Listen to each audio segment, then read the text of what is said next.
Baik, Ketua Jabatan diberi kuasa mempertimbangkan permohonan bekerja dari rumah BDR bagi pegawai yang tinggal dalam radius 25 km dari pejabat yang terkesan dengan kesesakan aliran trafik bersempena dengan pelaksanaan sidang kemuncak ASEAN pada hujung bulan ini.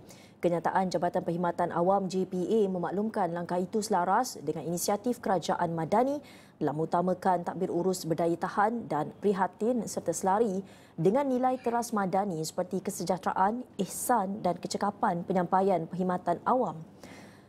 Pegawai awam yang layak disaran berhubung dengan ketua jabatan masing-masing untuk pertimbangan sewajarnya. Menurut JPA, pelaksanaan dasar ini perlu berpandukan tata cara dan syarat yang telah digariskan dalam peraturan yang berkuat kuasa. Sidang kemuncak ASEAN ke-47 dan sidang berkaitan yang dijadualkan berlangsung dari 26 hingga 28 Oktober ini di Kuala Lumpur dijangka menjadi antara yang terbesar dalam sejarah penganjuran kumpulan serantau itu. Menurut JPA, dasar BDR bagi pegawai awam akan terus dilaksanakan secara fleksibel tertakluk kepada peraturan yang sedang berkuat kuasa.